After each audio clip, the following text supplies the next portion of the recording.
Et on se retrouve donc pour cette revue de presse de l'économie.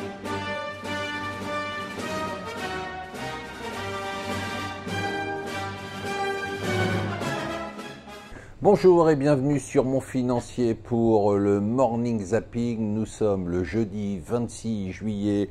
L'événement du jour, eh bien, ce sont les chiffres du chômage. On peut parler d'exception française pour le chômage. Qu'est-ce qui explique que malgré la progression de l'économie, malgré les demandes de plus en plus fortes d'emploi des PME et des grandes entreprises, eh bien, le chômage n'avance pas. Il y a plusieurs explications. D'abord, une inadéquation totale entre l'offre et la demande due à des déficiences de notre formation, mais également le fait qu'il y a de plus en plus de gens qui, dans l'espoir de retrouver un emploi, eh bien, se réinscrivent à nouveau sur les listes du chômage et donc se retrouvent comptabilisés contre des chômeurs alors que, comme ils avaient perdu espoir de trouver un emploi, ils n'étaient pas dans les chiffres des chômages.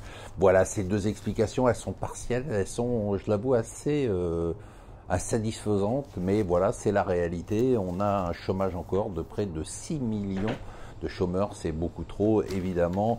L'autre nouvelle du jour, c'est les effets Trump qui continuent, notamment sur un secteur, le secteur automobile qui chute.